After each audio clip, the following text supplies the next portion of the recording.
America ने Japan पर क्यों गिराए थे परमाणु बम? भारत ने पाकिस्तान पर लगातार आग बरसाना शुरू कर दिया है। 22 अप्रैल को जम्मू कश्मीर के पहलगाम में हुए आतंकी हमले का भारत ने बदला लिया है। भारतीय सेना ने पाकिस्तान पर मिसाइल से एयर स्ट्राइक की है।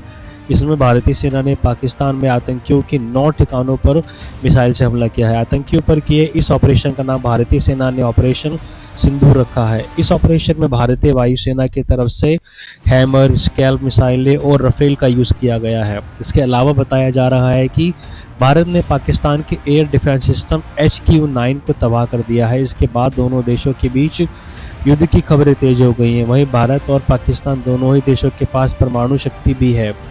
परमाणु बम दुनिया के सबसे शक्तिशाली बमों में से एक है। यह इतना खतरनाक होता है कि केवल एक परमाणु बम सैकड़ों लोगों को मार सकता है। हालांकि दुनिया में एक बार परमाणु बम गिराए जा चुके हैं।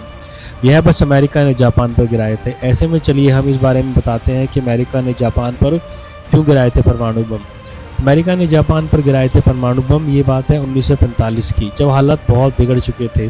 जापान ने कई एशियाई इलाकों पर कब्जा कर लिया था, जिससे अमेरिका नाराज था। वहीं अमेरिका के राष्ट्रपति हैरी ट्रूमैन को परमाणु बम यूज़ करने का अधिकार मिल चुका था, ताकि जापान को सरेंडर करने पर मजबूर किया जा सके। ट्रूमैन ने जापान को चेतावनी दी थी कि अगर उसने हार नहीं मानी तो अमेरिका जापान के किसी भी शहर को पूरी तरह बर्बाद कर सकता है।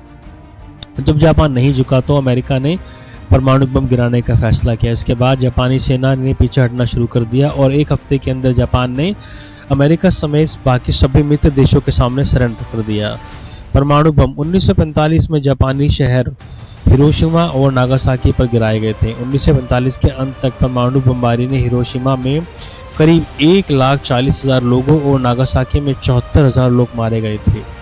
6 अगस्त 1945 को अमेरिका ने जापान के शहर हिरोशिमा पर पहला परमाणु बम गिराया था। इसके सिर्फ 3 दिन बाद 9 अगस्त अमेरिका ने एक और बम नागासाकी पर गिराया था। इन बम धमाकों के बाद एशिया में चल रहे द्वितीय विश्व युद्ध लगभग खत्म हो गया था।